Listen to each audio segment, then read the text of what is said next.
आज असं काही झालं की मला अचानक रेडी होऊन बाहेर जावंसं वाटत होतं. कारण झालं असं होतं की मावशींनी तर आज स्वयंपाक करून गेला होता, पण मला काही खायची बिलकुल इच्छा नव्हती. सो मी स्वप्नीलला बोललं की आपण चल अण्णा इडलीमध्ये जाऊया, कारण मला डोसा खावासा वाटतं. सो आम्ही अण्णामध्ये गेलो आणि तिथे डोसा ऑर्डर केला. तिथला डोसा मला कधी-कधी खूप आवडतो. सो तिकडे जाऊन आम्ही तो ट्राय केला, खाल्ला. त्यानंतरनं सगळं झाल्यानंतर आम्ही निघालो घरी.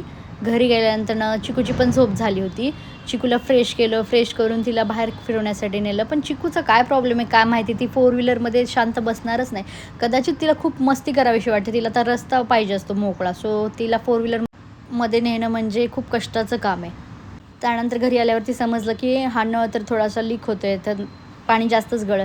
पण स्वप्नीलला आजच नळ बदलायचा होता इथला. सो त्यांनी त्याचे एक्सपेरिमेंट चालू केले. टूल्स वगैरे काढून त्यांनी आजवर जे टूल्स पर्चेस केले होते त्याचं सगळं त्यांनी वापरून घेतलं. पण त्याच्याकडनी होत नव्हतं. मी म्हणत होते की आपण प्लंबरला बोलूया. शेवटी ह्या नळाला मस्त असं पांघरून घालून ठेवलं, लीक होऊ नये जास्त म्हणून, आणि दुसऱ्या दिवशी प्लंबरला बोलून नीट करून घेतलं. तर thanks for watching. Bye bye.